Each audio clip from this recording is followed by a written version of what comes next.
மத்திய நிதித்துறை அமைச்சர் நிர்மலா சீதாராமன் நாடாளுமன்றத்தில் மத்திய பட்ஜெட்டை தாக்கல் செய்ய தொடங்குகிறார். தொடர்ந்து அந்த நேரலை காட்சிகளை பார்க்கலாம்.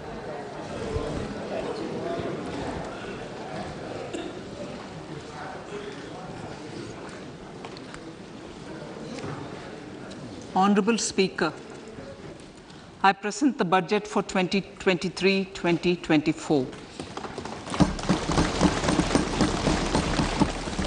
This is the first budget in Amrit Kal. This budget hopes to build on the foundation laid in the previous budget and the blueprint drawn for India at 100.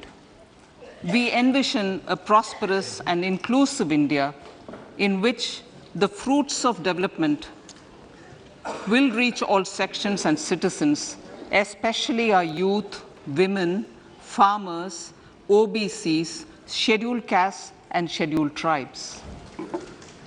In the 75th year of our independence, the world has recognized the Indian economy as a bright star. Our current year's economic growth is estimated to be at 7%. It is notable that this is the highest among all the major economies. This is in spite of the massive slowdown globally caused by COVID-19 and the war. The Indian economy is therefore on the right track and despite a time of challenges, heading towards a bright future. Today, as Indians stand with their head held high and the world appreciates India's achievements and successes, we are sure that elders who had fought for India's independence will with joy bless us in our endeavors going forward as well. Our focus on wide-ranging reforms and sound policies implemented through Sabka Prayas, resulting in Jan Bhagidari and targeted support to those in need, helped us perform well in trying times. India's rising global profile is because of the several accomplishments: unique world-class digital public infrastructure, example Aadhaar, CoWIN and UPI, COVID vaccination drive in unparalleled scale and speed, proactive role in frontier areas such as achieving the climate-related goals, Mission Life and National Hydrogen Mission. During the COVID-19 pandemic, we ensured that no one goes to bed hungry with a scheme to supply free food grains to over 80 crore persons for 28 months. Continuing our commitment to ensure food and nutritional security, we are implementing from 1st January 2023 a scheme to supply free food grain to all Antyodaya and priority households for the next 1 year. Under PM Garib Kalyan Anna Yojana, the entire expenditure of about 2 lakh crore will be borne by the central government.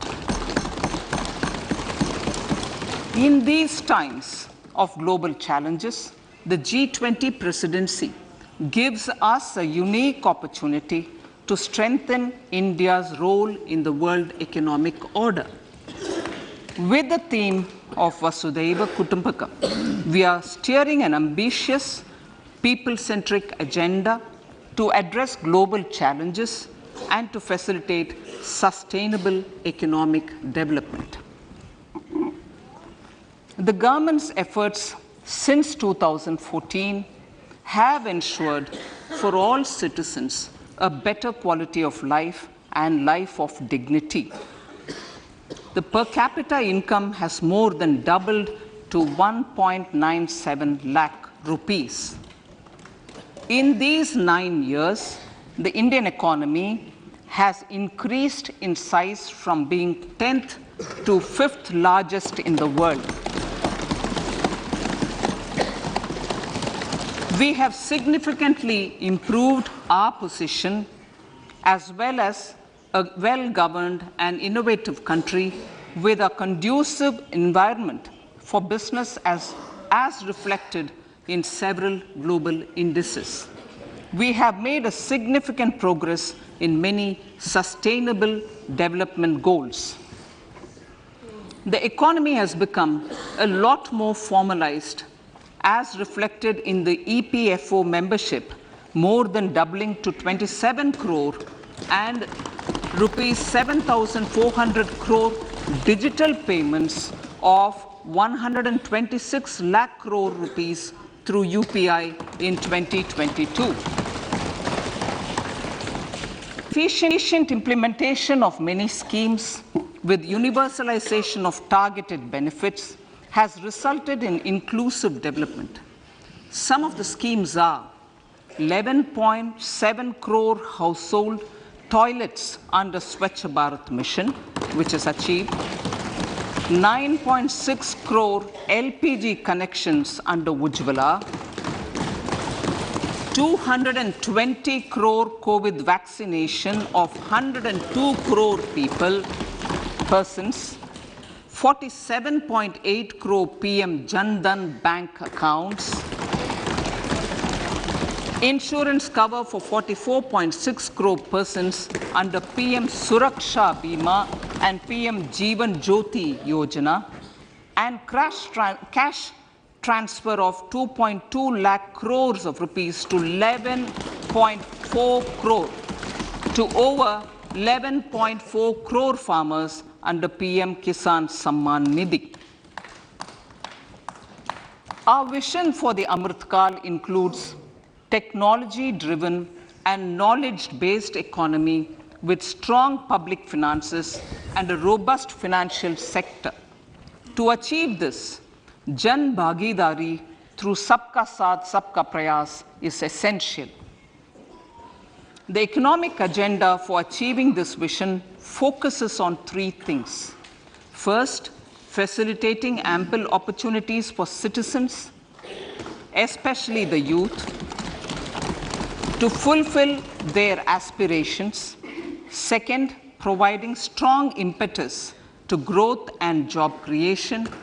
And third, strengthening macroeconomic stability. To service these focus areas in our journey to India at 100, we believe that the following four opportunities can be transformative during Amrit Kal. Economic empowerment of women.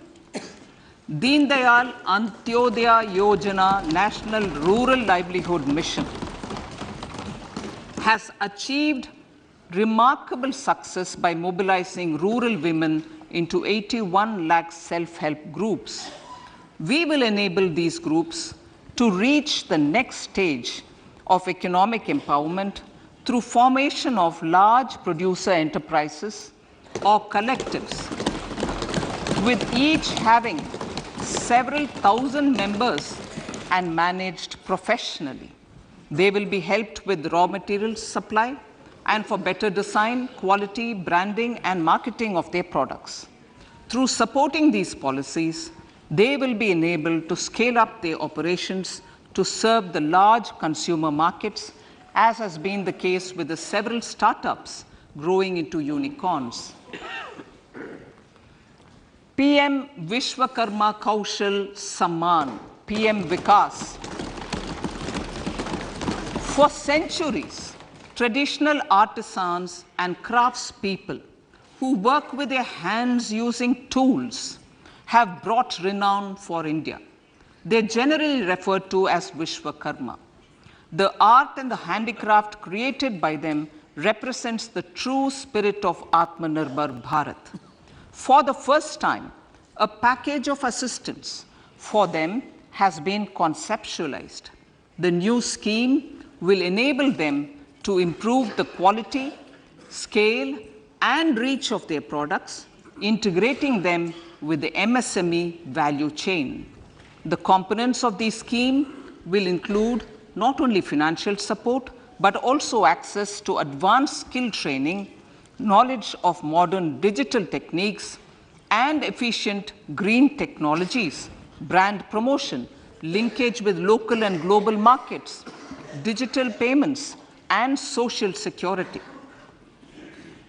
This will greatly benefit the scheduled castes, scheduled tribes, OBCs, women, and people belonging to the weaker sections. Tourism.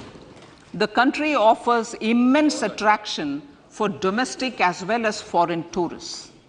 There is a large potential to be tapped in tourism. The sector holds huge opportunities for jobs and entrepreneurship for youth in particular. Promotion of tourism will be taken up on mission mode with active participation of states, convergence of government programs, and public-private partnerships. Green growth. We are implementing many programs for green fuel, green energy, green farming, green mobility, green buildings, and green equipment, and policies for efficient use of energy across various economic sectors. These green growth efforts help in reducing carbon intensity of the economy and provides for large-scale green job opportunities.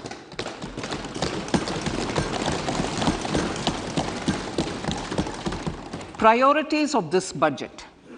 The budget adopts the following 7 priorities. They complement each other and act as the Saptarishi guiding us through the Amritkal. Inclusive development, reaching the last mile, infrastructure and investment, unleashing the potential, green growth, youth power, and financial sector. I now speak on the priority number 1, inclusive development. The government's philosophy of Sabka Saath, Sabka Vikas has facilitated inclusive development covering in specific farmers, women, youth, OBCs, scheduled castes, scheduled tribes, Divyangjan, and economically weaker sections, and overall priority for the underprivileged, Vanchiton ko Variyata. There has also been a sustained focus on Jammu Kashmir, Ladakh, and the Northeast. This budget builds on those efforts. Digital public infrastructure for agriculture. Digital public infrastructure for agriculture will be built as an open source, open standard, and interoperable public good. This will enable inclusive farmer-centric solutions through relevant information services for crop planning and health, improved access to farm inputs, credit and insurance, help for crop estimation, market intelligence, and support for growth of agri-tech industry and startups.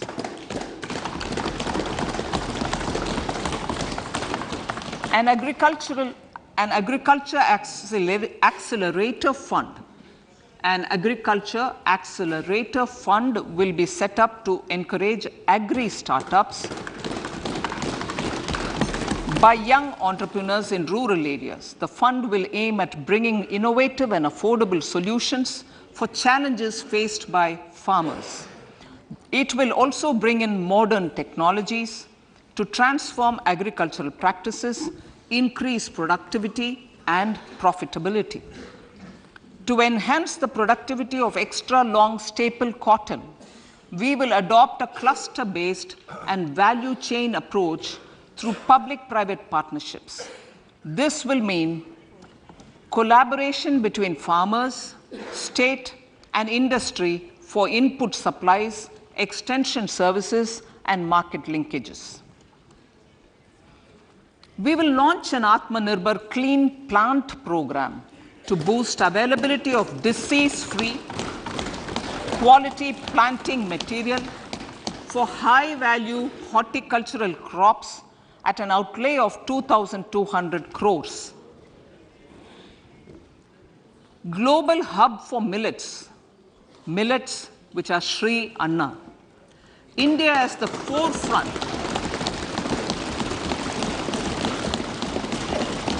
India is at the forefront of popularizing millets, whose consumption furthers nutrition, food security, and welfare of farmers, said the Honorable Prime Minister. We are the largest producer and second largest exporter of Shri Anna in the world.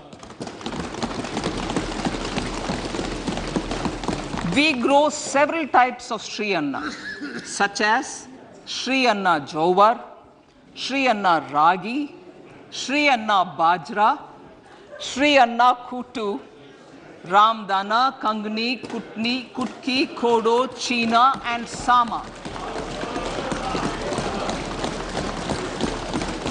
These have a number of health benefits and have been an integral part of our food for centuries.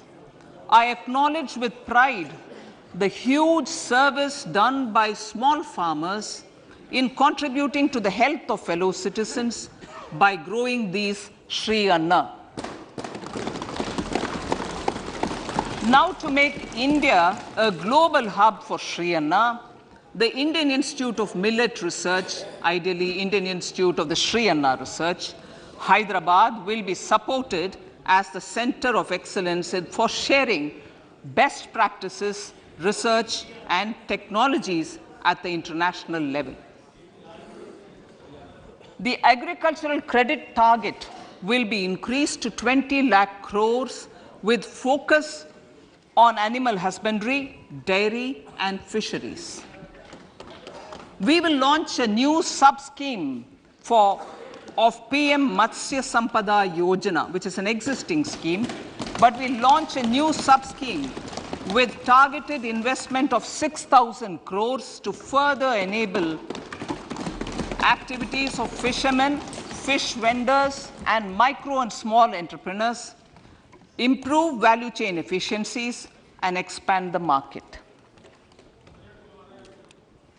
For farmers, especially small and marginal farmers and other marginalized sections, the government is promoting cooperative-based economic development model.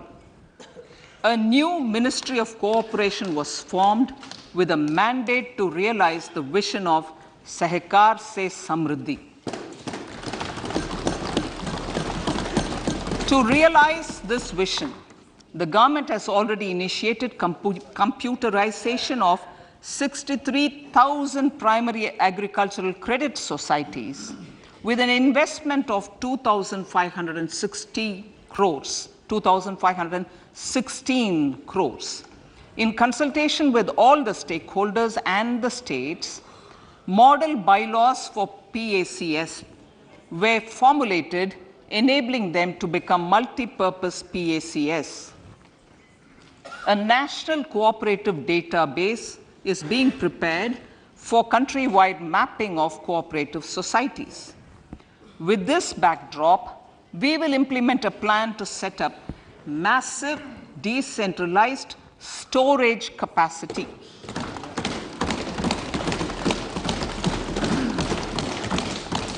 This will help farmers store their produce and realize remunerative prices through sale at appropriate times.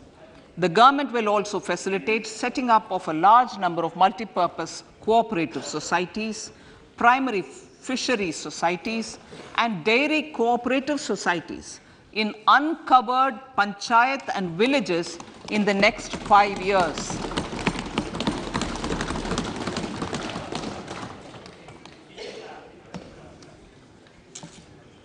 Health, education, and skilling. 157 new nursing colleges will be established in co-location with the existing 157 medical colleges established since 2014. A mission to eliminate sickle cell anemia by 2047 will be launched. It will entail awareness creation, universal screening of 7 crore people in the age group of 0 to 40 years in affected tribal areas and counseling through collaborative efforts of central ministries and state governments. Facilities in select ICMR labs, Indian Council for Medical Research labs, will be made available for research by public and private medical college faculty and private sector R&D teams for encouraging collaborative research and innovation. A new program to promote research and innovation in pharmaceuticals will be taken up through centers of excellence. We shall also encourage industry to invest in research and development in specific priority areas. Dedicated multidisciplinary courses for medical devices will be supported in existing institutions to ensure availability of skilled manpower for futuristic medical technologies, high-end manufacturing, and research. Teachers' training. Teachers' training will be re-envisioned through innovative pedagogy, curriculum transaction, continuous professional development, dipstick surveys, and ICT implementation. The District Institute of Education and Training will be developed as vibrant institutes of excellence for this purpose.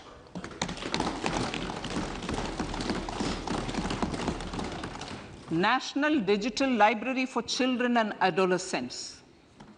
A National Digital Library for Children and Adolescents will be set up for facilitating availability of quality books across geographies, languages, genres, and levels, and device-agnostic accessibility.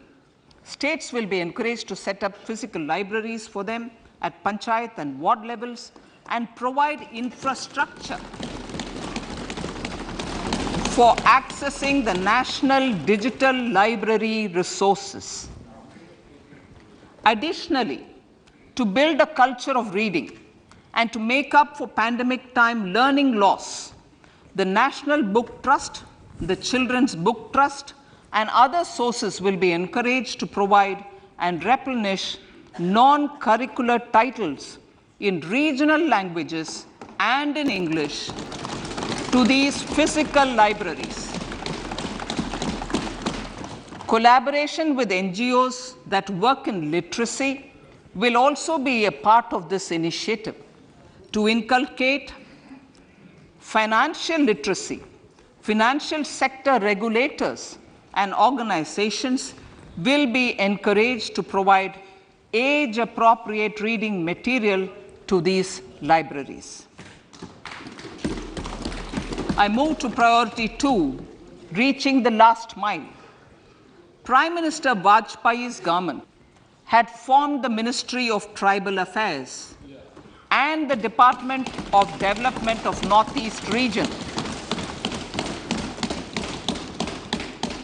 to provide a sharper focus to the objective of reaching the last mile. Our government has formed the ministries of Ayush, Fisheries, Animal Husbandry and Dairying, Skill Development, Jal Shakti, and Cooperation. Building on the success of the Aspirational Districts program, the government has recently launched the Aspirational Blocks program, covering 500 blocks for saturation of essential government services across multiple domains such as health, nutrition, education, agriculture, water resources, financial inclusion, skill development, and basic infrastructure. Manya Speaker, Sir, Pradhan Mantri PVTG, which is Primitive Vulnerable Tribal Groups Development Mission, is being launched. to improve socio-economic conditions of the particularly vulnerable tribal groups, the PBTGs as we refer them to. Pradhan Mantri PBTG Development Mission will be launched. This will saturate PBTG families and habitations with basic facilities such as safe housing, clean drinking water and sanitation, improved access to education, health, nutrition, road and telecom connectivity, and sustainable livelihood opportunities. An amount of 15,000 crores will be made available to implement the mission in the next 3 years under the Development Action Plan for the Scheduled Tribes. Ekalavya Model Residential Schools. In the next 3 years, Center will recruit 38,800 teachers and support staff for the 740 Ekalavya Model Residential Schools, which is serving 3.5 lakh tribal students.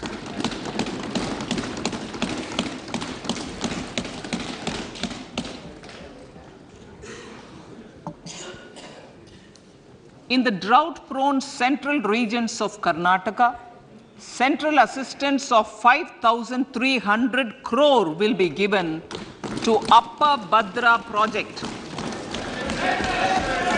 to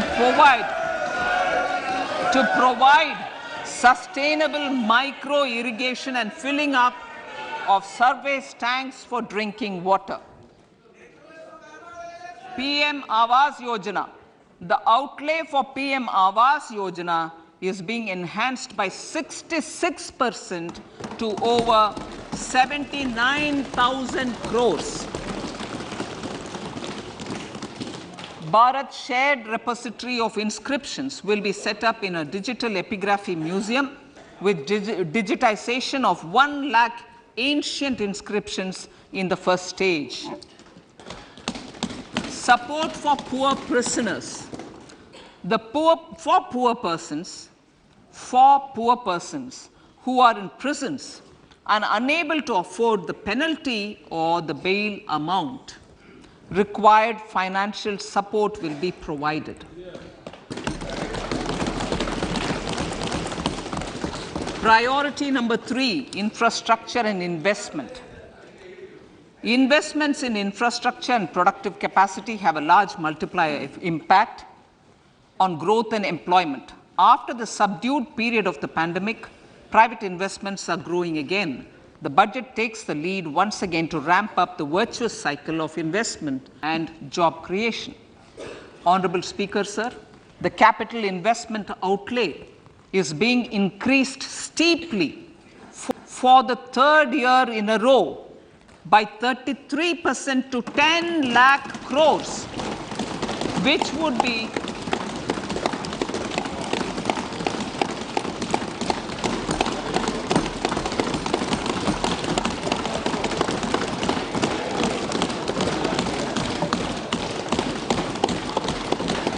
which would be 3.3% of GDP. This will almost be 3 times the outlay made in 2019-20.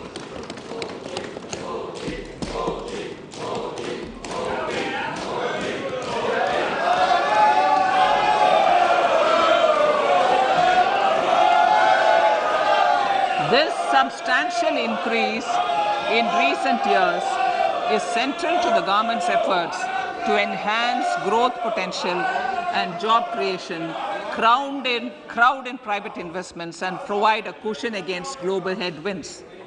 The direct capital investment by the center is complemented by the provision made for creation of capital assets through grants and aids to state. The effective capital expenditure of the center is budgeted at 13.7 lakh crore rupees, which will be 4.5% of GDP. Support to state governments for capital investment.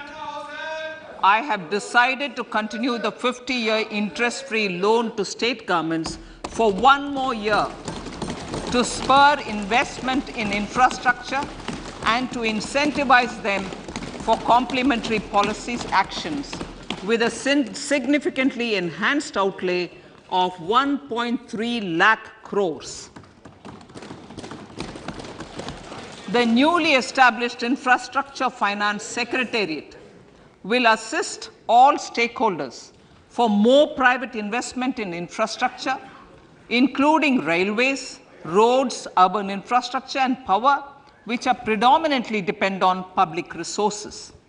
The harmonized master list of infrastructure will be reviewed by an expert committee for recommending the classification and financing framework suitable for Amrit Kal.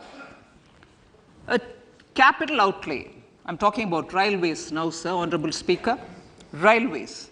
A capital outlay of 2.40 lakh crores has been provided for the railways. This is the highest ever outlay this highest ever outlay is about 9 times the outlay made in 2013-14.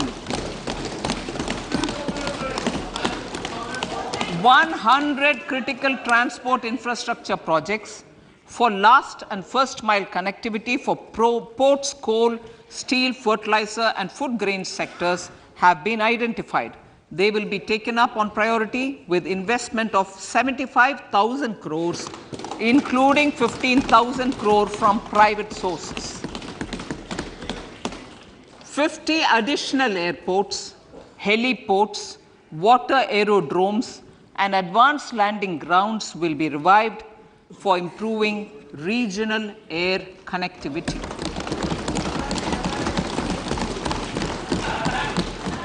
Sustainable cities for tomorrow.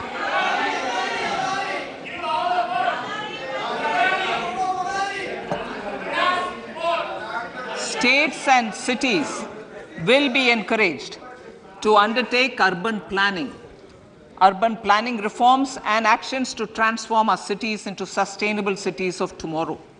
This means efficient use of land resources, adequate resources for urban infrastructure, transit-oriented development, enhanced availability and affordability of urban land and opportunities for all. Through property tax governance reforms and ring-fencing user charges on urban infrastructure, cities will be incentivized to improve their creditworthiness for municipal bonds. Like the RIDF, an urban infrastructure development fund will be established through use of priority housing bank and will be used by public agencies to create urban infrastructure in Tier 2 and Tier 3 cities. States will be encouraged to leverage resources from the grants of the 15th Finance Commission as well as existing schemes to adopt appropriate user charges while accessing the UIDF. We expect to make available 10,000 crore rupees per annum for this purpose. All cities and towns will be enabled for 100% mechanical desludging of septic tanks and sewers to transition from manhole to machine hole mode.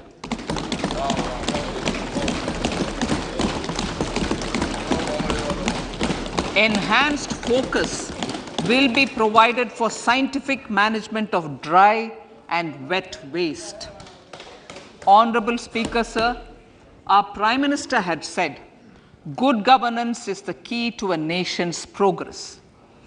Our government is committed to providing a transparent and accountable administration which works for the betterment and welfare of common citizens. Mission Karma Yogi. Under Mission Karma Yogi, center, states and the union territories are making and implementing capacity building plans for civil servants. The government has also launched an integrated online training platform, I Got Karma Yogi, to provide continuous learning opportunities for lakhs of government employees to upgrade their skills and facilitate people-centric approach. Sir, for enhancing ease of doing business, more than 39,000 compliances have been reduced and more than 3,400 legal provisions have been decriminalized. For furthering the trust-based governance, we have introduced the Jan Vishwas Bill to amend 42 central acts. This budget proposes a series of measures to unleash the potential of our economy. Centers of Excellence for Artificial Intelligence. For realizing the vision of Make AI in India and Make AI Work for India, 3 centers of excellence for artificial intelligence will be set up in top educational institutions. Leading industry players will partner in conducting interdisciplinary research, develop cutting-edge applications, and scalable problem solutions in the areas of agriculture, health, and sustainable cities. This will galvanize an effective AI ecosystem and nurture quality human resources in the field. National Data Governance Policy to unleash innovation and research by startups and academia. A national data governance policy will be brought out. This will enable access to anonymized data. The KYC process will be simplified, adopting a risk-based instead of one-size-fits-all approach. The financial sector regulators will also be encouraged to have a KYC system fully amenable to meet the needs of digital India. One-stop solution for identity and address updating. A one-stop solution for reconciliation and updating of identity and address of individuals maintained by various government agencies, regulators, and regulated entities will be established using DigiLocker service and Aadhaar as foundational identity. Speaker, sir, common business identifier. For the business establishments required to have a permanent account number, the PAN will be used as the common identifier for all digital systems of specified government agencies. This will bring ease of doing business, and it will be facilitated through a legal mandate. For obviating the need for separate submission of same information to different government agencies, a system of unified filing process will be set up. Such filing of information or return in simplified forms on a common portal will be shared with other agencies as per the filer's choice. Vivad se Vishwas 1, relief for MSMEs.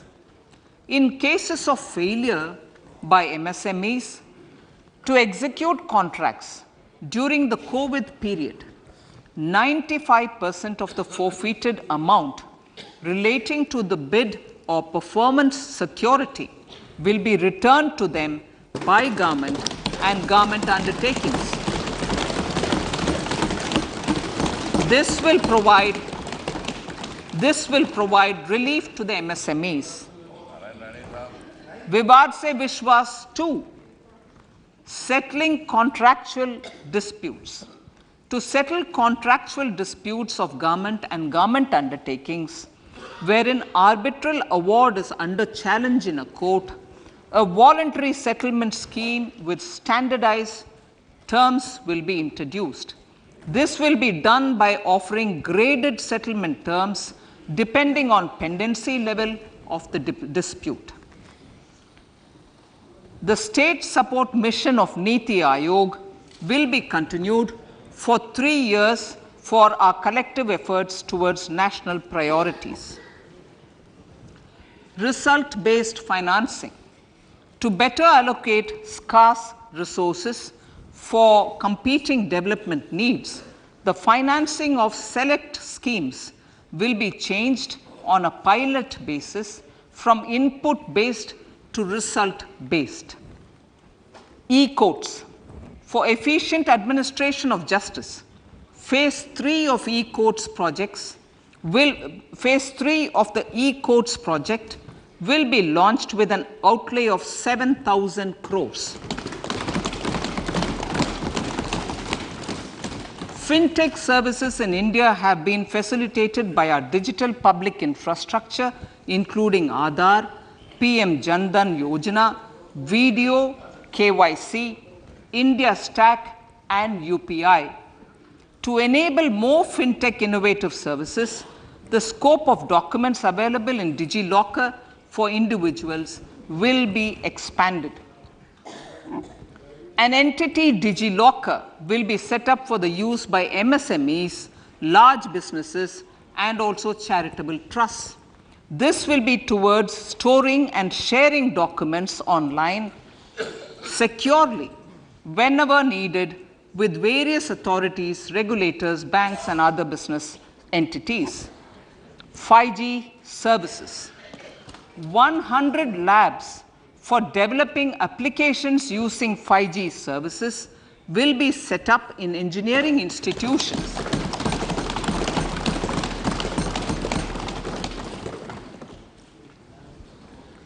To realize a new range of opportunities, business models, and employment potential, the labs will cover, among others, applications such as smart classrooms, precision farming, intelligent transport systems, and healthcare applications. Lab-grown diamonds. Lab-grown diamonds is a technology and innovation-driven emerging sector with high employment potential. These environment-friendly diamonds, which have optically and chemically the same properties as natural diamonds. To encourage indigenous production of LGD, lab-grown diamond seeds and machines, and to reduce import dependency, a research and development grant will be provided to one of the IITs for 5 years. To reduce the cost of production, a proposal to review the custom duty on LGD seeds will be indicated in Part B of the speech. I come to the fifth priority, Honorable Speaker, sir, green growth. Honorable Prime Minister has given a vision for life or lifestyle for environment to spur a movement of environmentally conscious lifestyle. India is moving forward firmly for the Panchamrit, the net zero carbon emission by 2070 to usher in green industrial and economic transition. This budget builds on our focus on green growth. The recently launched National Green Hydrogen Mission, with an outlay of 19,700 crores, will facilitate transition of the economy to low carbon intensity, reduce dependence on fossil fuel imports, and make the country assume technology and market leadership in this sunrise sector. Our target is to reach MMT by 2030. Energy transition. This budget provides for 35,000 crores for priority capital investment towards energy transition and net zero objectives and energy security by Ministry of Petroleum and Natural Gas.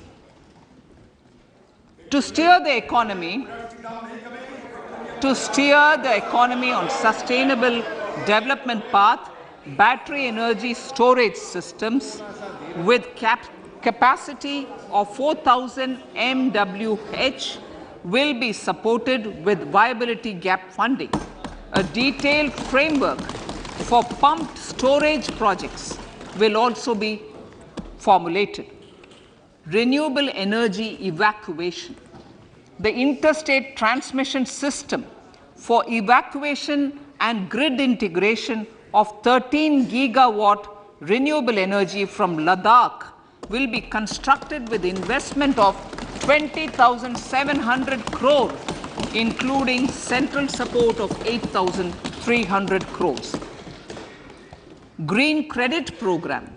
For encouraging behavioral change, a green credit program will be notified under the Environment Protection Act. This will incentivize environmentally sustainable and responsive actions by companies, individuals, and local bodies, and help mobilize additional resources for such activities. PM Program for Restoration, Awareness, Nourishment, and Amelioration of Mother Earth, PM Pranam, will be launched to incentivize states and union territories to promote alternative fertilizers and balanced use of chemical fertilizers. Go Bardhan scheme. 500 new waste to wealth plants under Go Bardhan, galvanizing organic bio-agro resources done. Go Bardhan scheme will be established for promoting circular economy. These will include 200 compressed biogas plants, including 75 plants in urban areas, and 300 community or cluster-based plants at a total investment of 10,000 crores. I will refer to this in part B also. In due course, a 5% CBG mandate will be introduced for all organizations marketing natural and biogas. For collection of biomass and distribution of biomanure, appropriate fiscal support will also be provided. Bharatiya Prakritik Kheti Bio Input Resource Centers. Over the next 3 years, we will facilitate 1 crore farmers to adopt natural farming. For this, Honorable Speaker, 10,000 bio input resource centers will be set up, creating a national level distributed micro fertilizer and pesticide manufacturing network. Mishti.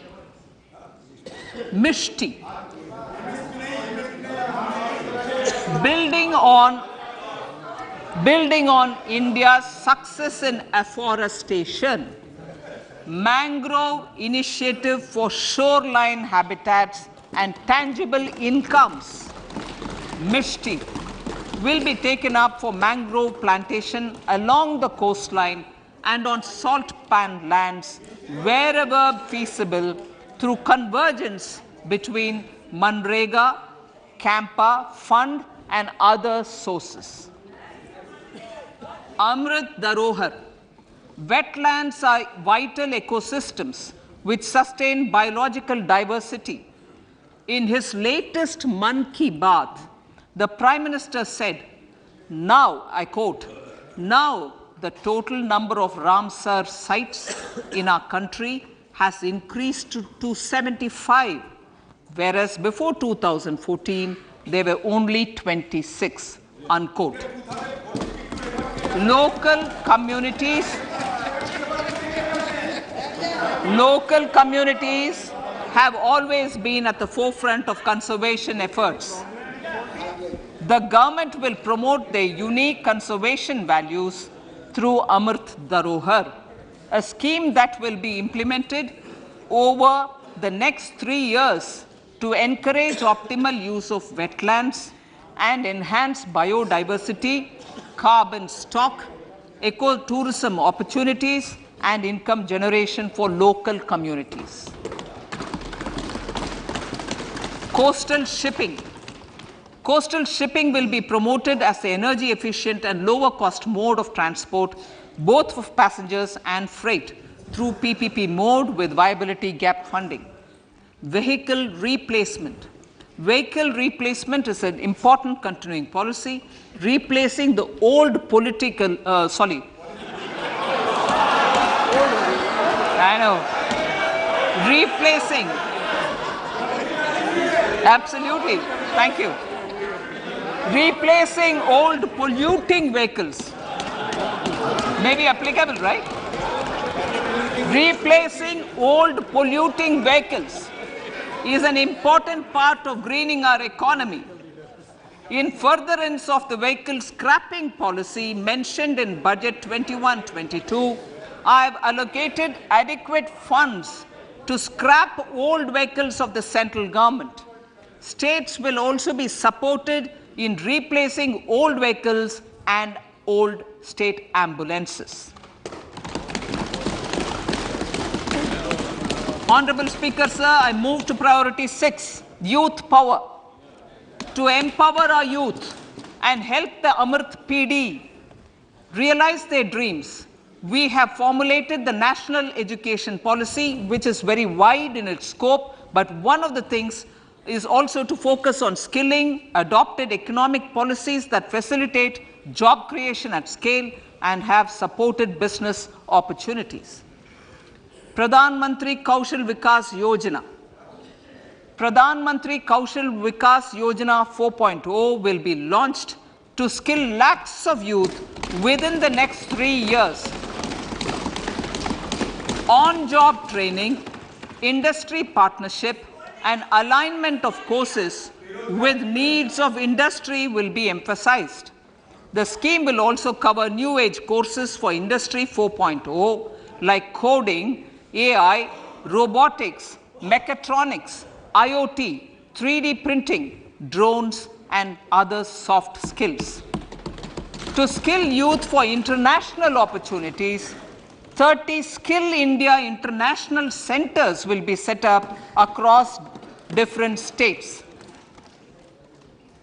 The digital ecosystem for skilling will be further expanded with the launch of a unified Skill India digital platform for enabling demand-based formal skilling, linking with employers including MSMEs, and facilitating access to entrepreneurship schemes. To provide stipend support to 47 lakh youths in 3 years, direct benefit transfer under a pan-India national apprenticeship promotion scheme will be rolled out. Tourism. Honorable Speaker, sir, with an integrated and innovative approach, at least 50 destinations will be selected through challenge mode. In addition to aspects such as physical connectivity, virtual connectivity, tourist guides, high standards for food streets, and tourist security, all the relevant aspects would be made available on an app to enhance tourist experience. Every destination would be developed as a complete package. The focus of development of tourism would be on domestic as well as foreign tourists.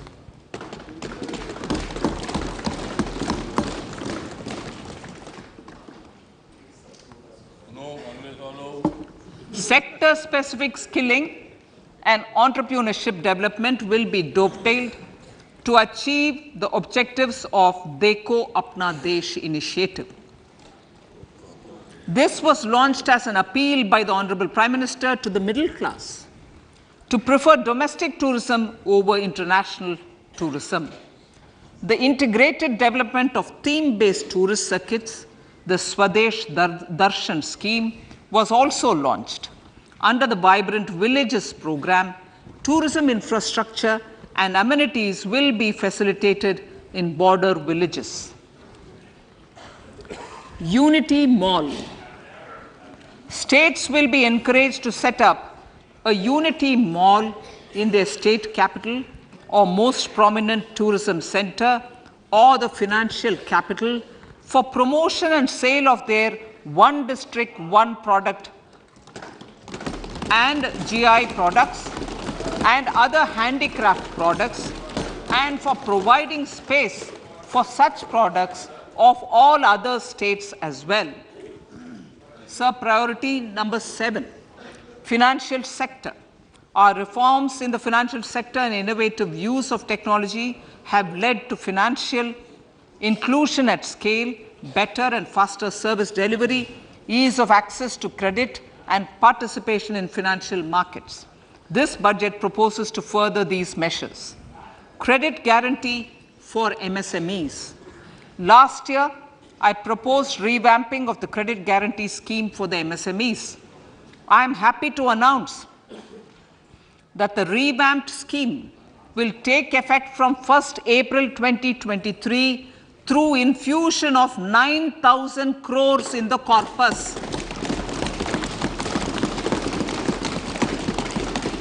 This will enable additional collateral-free guaranteed credit of 2 lakh crores of rupees. Further, the cost of credit will be reduced by about 1%.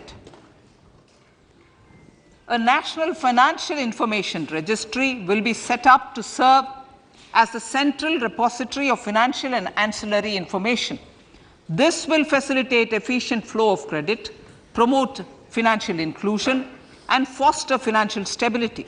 A new legislative framework will govern this credit public infrastructure and will be designed in consultation with the RBI. To meet the needs of Amritkal and to facilitate optimum regulation in the financial sector, public consultation, as necessary and feasible, will be brought to the process of regulation making and issuing subsidiary directions. To simplify, to ease, and to reduce cost of compliance, financial sector regulators will be requested to carry out a comprehensive review of existing regulations. For this, they will consider suggestions from public and regulated entities. Time limits to decide the application under various regulations will also be laid down.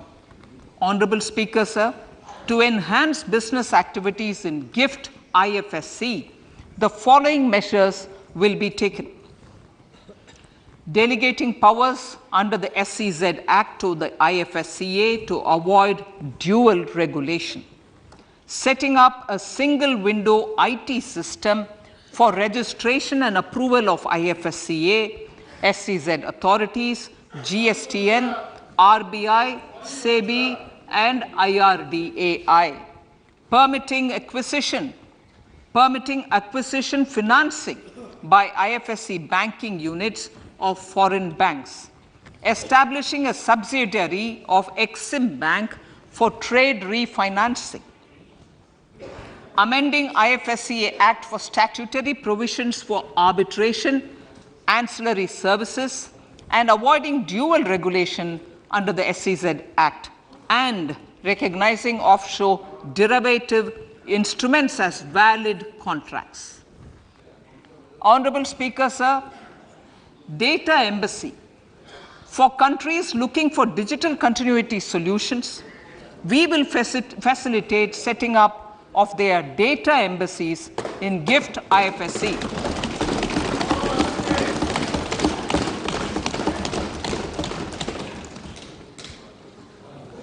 Improving governance and investor protection in banking sector. To improve bank governance and enhance investors' protection, certain amendments to the Banking Regulation Act, the Banking Companies Act, and the Reserve Bank of India Act are being proposed. Capacity building in securities market. Honorable Speaker, sir, to build capacity of functionaries and professionals in the securities market, SEBI will be empowered to develop, regulate, maintain, and enforce norms and standards for education in the National Institute of Securities Markets and to recognize award of degrees diplomas, and certificates. A central processing center will be set up for faster response to companies through centralized handling of various forms filed with field officers under the Companies Act. Reclaiming of shares and dividends. For investors to reclaim unclaimed shares and unpaid dividends from the Investor Education and Protection Fund Authority with ease, an integrated IT portal will be established. Digital payments continue to find wide acceptance.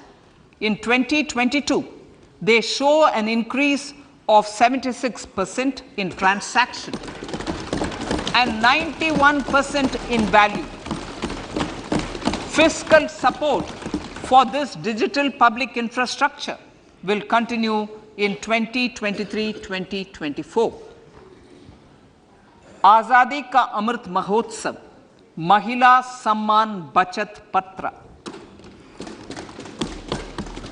For commemorating Azadi Ka Amrit Mahotsav, a one-time new small savings scheme, Mahila Samman Savings Patra or Savings Certificate, Mahila Samman Savings Certificate will be made available for a 2-year period up to March 2025. This will offer deposit facility up to 2 lakh in the name of a woman or girls for a tenure of 2 years at fixed interest rate of 7.5% with partial withdrawal option. Senior citizens. The maximum deposit limit for senior citizens savings scheme will be enhanced from 15 lakh to 30 lakhs of rupees. The maximum deposit limit for monthly income account scheme will be enhanced from 4.5 lakh to 9 lakh for single account and from 9 lakh to 15 lakh for joint account. Honorable Speaker, sir, fiscal management. 50 years interest-free loan to states. The entire 50-year loan to states has to be spent on capital expenditure within 2023-24. Most of this will be at the discretion of the states, but a part will be conditional on states increasing their actual capital expenditure. Parts of the outlay will also be linked to or allocated for the following purposes: scrapping old government vehicles, urban planning reforms and actions, financing reforms in urban local bodies to make them credit-worthy for municipal bonds, housing for police personnel above or as part of the police station, constructing unity malls, children and adolescent libraries and digital infrastructure, and state share of capital expenditure of central schemes. Honorable Speaker, sir, fiscal deficit of states. States will be allowed a fiscal deficit of 3.5% of GSDP, of which 0.5% will be tied to power sector reforms. Revised estimates 2022 to 2023. The revised estimate, Honorable Speaker, sir, of the total receipts other than borrowing is 24.3 lakh crores, of which the net tax receipts are 20.9 lakh crores. The revised estimate of the total expenditure is 41.9 lakh crores of rupees, of which the capital expenditure is about 7.3 lakh crores. The revised estimate of the fiscal deficit is 6.4% of GDP, adhering to the budget estimate. So, budget estimates of 2023-24. Coming to 2023-24, The total receipts other than borrowings and the total expenditure are estimated at 27.2 lakh crores and 45 lakh crores respectively. The net tax receipts are estimated at 23.3 lakh crores. The fiscal deficit is estimated to be 5.9% of the GDP. In my budget speech for 21-22, I had announced that we plan to continue the path of fiscal consolidation, reaching a fiscal deficit of below 4.5% by 2025-26, with a fairly steady decline over the period. We have adhered to this path, and I reiterate my intention to bring the fiscal deficit below 4.5% of GDP by 2025-26. To finance the fiscal deficit in 2023-24, the net market borrowings from dated securities are estimated at 11.8 lakh crores. The balance financing is expected to come from small savings and other sources. The gross market borrowings are estimated at 15.43 lakh crores of rupees. Honorable Speaker, sir, I now move to Part B.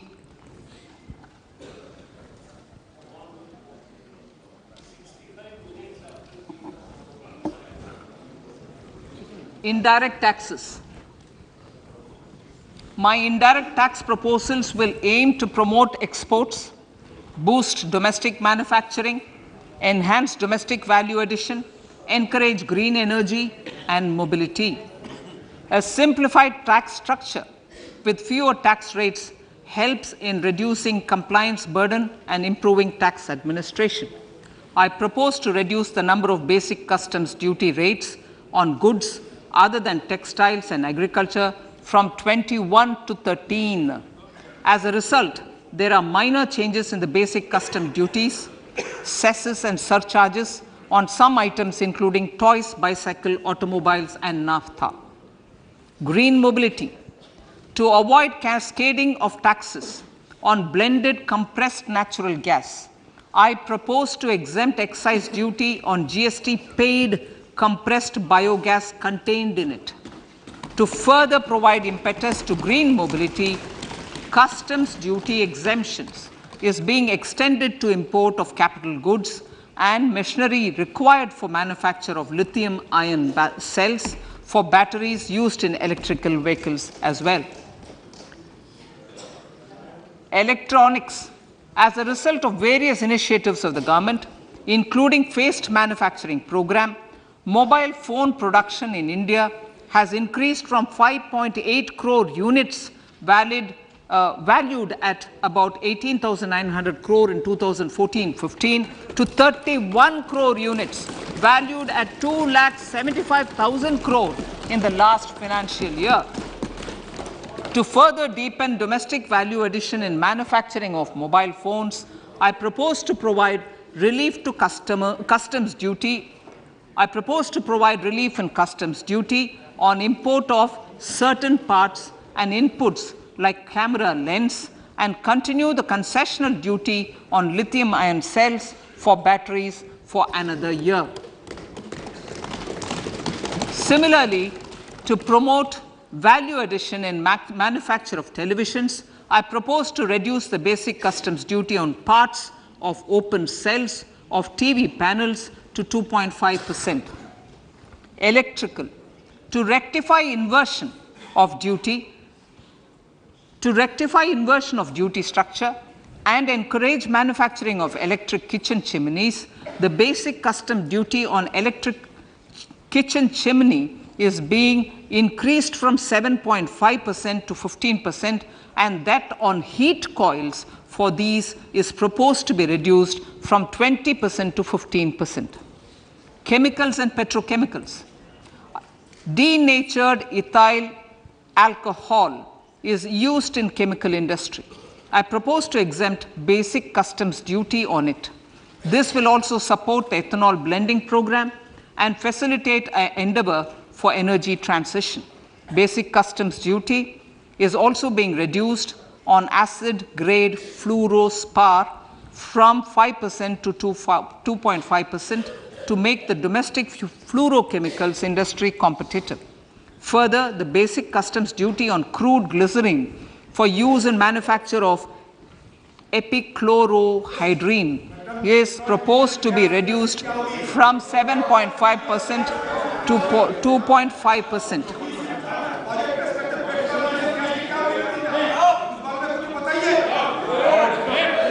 Marine products. In the last financial year, marine products recorded the highest export growth, benefiting farmers in the coastal states of the country. To further enhance the export competitiveness of marine products, particularly shrimps, duty is being reduced on key inputs for domestic manufacture of shrimp feed. India is a global leader, as I said in Part A, in cutting and polishing of natural diamonds, contributing about 3/4 of the global turnover by value. With the depletion of deposits of natural diamonds, the industry is moving towards lab-grown diamonds, and it holds huge promise. To seize this opportunity, I propose to reduce the basic customs duty on seeds used in their manufacture. Customs duties on dore or doré and bars of gold and platinum were increased earlier this fiscal. I propose to increase the duties on articles made therefrom to enhance the duty differential.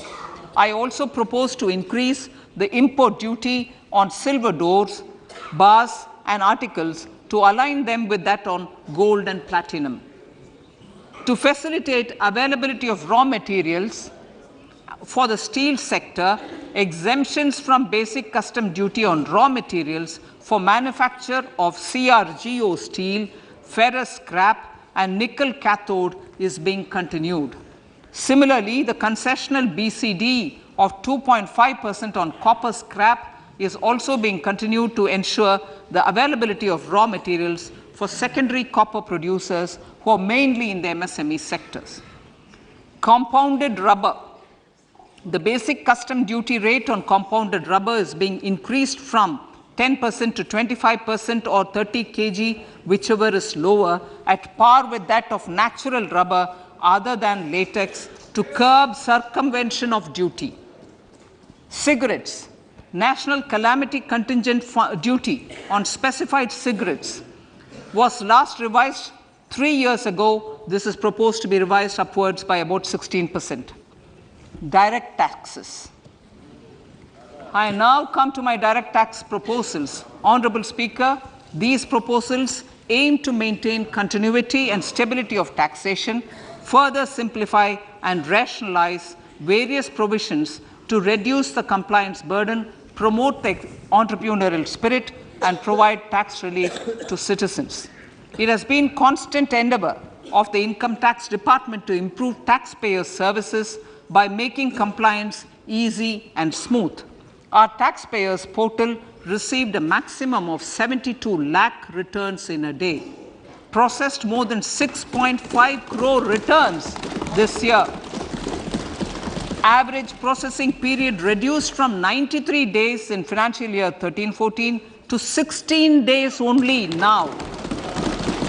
And 45% of the returns were processed within 24 hours. We intend to further improve this, roll out the next generation common IT return form for taxpayer convenience, and also plan to strengthen the grievance redressal mechanism. MSMEs and professionals. MSMEs are growth engines of our economy. Micro enterprises with turnover up to 2 crore of rupees and certain professionals with turnover of up to 50 lakh rupees can avail the benefit of presumptive taxation. I propose to provide enhanced limits of 3 crore and 75 lakh respectively to the taxpayers whose cash receipts are no more than 5%. Whose cash receipts are no more than 5%. Moreover, to support MSMEs in timely receipt of payments, I propose to allow deduction for expenditure incurred on payments made to them only when payment is actually made. Cooperation. Cooperation is a value to be cherished. In realizing our Prime Minister's goal for Sehkar Se Samriddhi and his resolve to connect the spirit of cooperation with the spirit of Amrit Kal, in addition to the measures proposed in Part A, I have a slew of proposals for the cooperation sector. First, new cooperatives that commence manufacturing activities till 2024 31st March shall get the benefit of a lower tax rate of 15%, as is presently available to new manufacturing companies. Secondly, I propose to provide an opportunity to sugar cooperatives to claim payments made to sugarcane farmers for the period prior to the assessment year 2016-17 as expenditure. This is expected to provide them a relief of almost 10,000 crores. Thirdly, I am providing a higher limit of 2 lakh per member for cash deposits to loans in cash by primary agricultural cooperative societies and primary cooperative agriculture and rural development banks. I repeat that. Thirdly, I am providing a higher limit of 2 lakh per member for cash deposits to and loans in cash by primary agricultural cooperative societies and primary cooperative agricultural and rural development banks. Similarly, a higher limit of 3 crore for TDS on cash withdrawal is being provided to cooperative societies. Startups.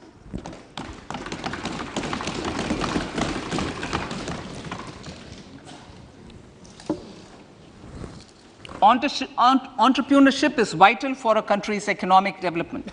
We have taken a number of measures for startups and they have borne results. India is now the third largest ecosystem for startups globally and ranks second in innovation quality among middle-income countries. I propose to extend the date of incorporation for income tax benefits to startups from 31/3/2023 to 31/3/2024. I further propose to provide the benefit of carry forward of losses on change of shareholding of startups from 7 years of incorporation to 10 years.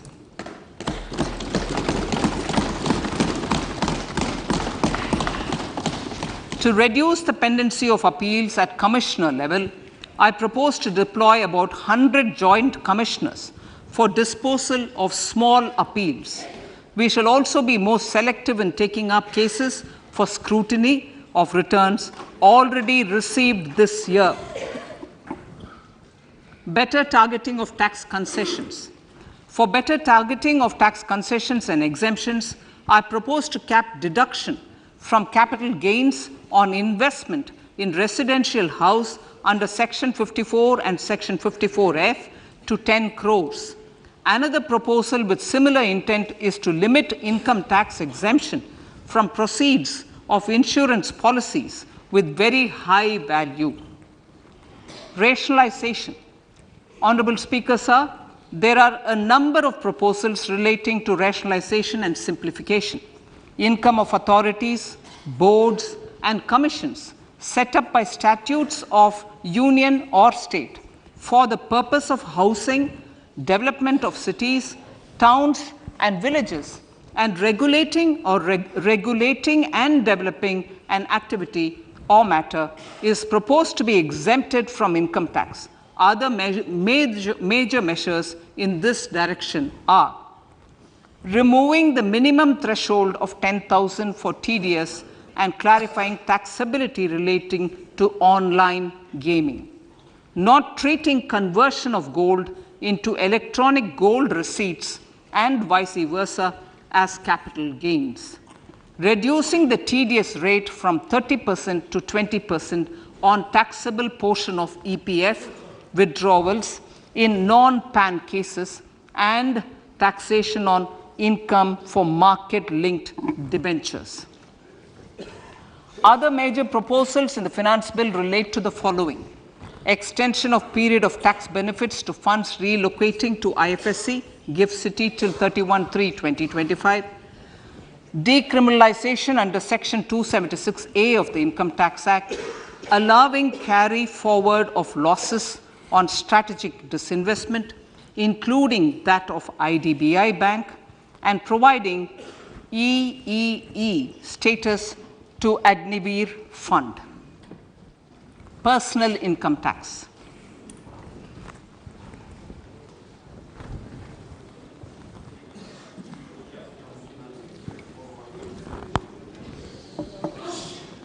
Now I come to what everyone is waiting for. Personal income tax. I have 5 major announcements to make in this regard.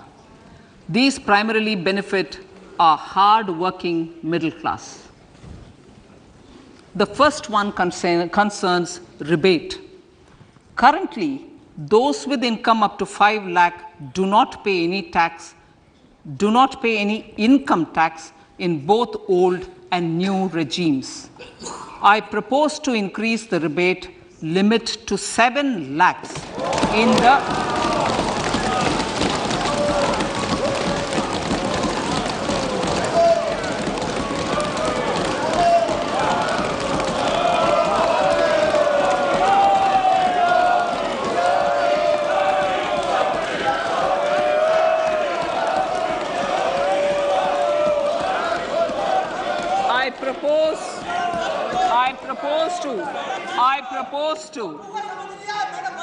I propose to increase the rebate limit to 7 lakh in the new tax regime. Thus, persons in the new tax regime with income up to 7 lakhs will not have to pay any tax at all. The second proposal relates to middle class individuals. I had introduced in the year 2020 the new personal income tax regime with 6 income slabs starting from 2.5 lakh. I propose to change the tax structure in this regime by reducing the number of slabs to 5 and increasing the tax exemption limit to 3 lakhs. The new tax rates are 0 to 3 lakh, nil; 3 to 6 lakhs, 5%; 6 to 9 lakhs, 10%; 9 to 12 lakh, 15%; 12 to 15 lakhs, 20%; and above 15 lakhs, 30%. This will provide major relief to all taxpayers in the new regime. An individual with an annual income of 9 lakhs will be required to pay only 45,000 rupees. This is only 5% of his or her income. It is a reduction of 25% on what he or she is required to pay now. That is 60,000. So in the place of 60,000, it is now only 45,000. Similarly, an individual with an income of 15 lakh rupees would be required to pay only 1.5 lakh or 10% of his income or her income, a reduction of 20% from the existing liability of 1,87,500 rupees. My third proposal is for the salaried class and the pensioners, including family pensioners, for whom I propose to extend the benefit of standard deduction to the new tax regime. Each salaried person with an income of 15.5 lakh rupees or more will thus stand to benefit by 52,500 rupees. My fourth announcement in personal income tax is regarding the highest tax rate, which in our country is 42.74%. This is among the highest in the world. I propose to reduce the highest surcharge rate from 37% to 25% in the new tax regime.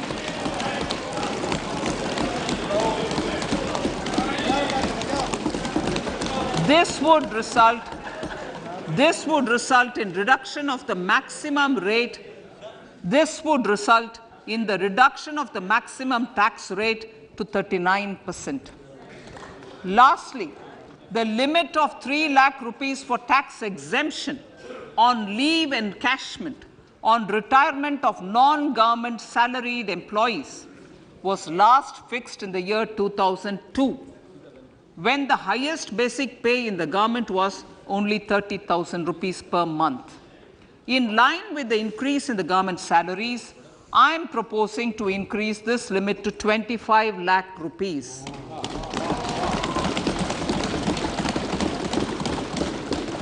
We are also making the new income tax regime as the default tax regime. However, citizens will continue to have the option to avail the benefit of the old tax regime. Apart from these, I am also making some other changes as given in the annexure. As a result of these proposals, revenue of about 38,000 crore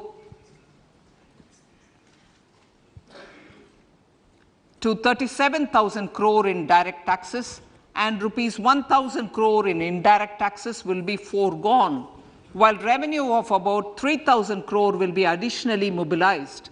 Thus, the total revenue foregone is about 35,000 crores annually. Honorable Speaker, sir, with these words, I commend the budget to this August House.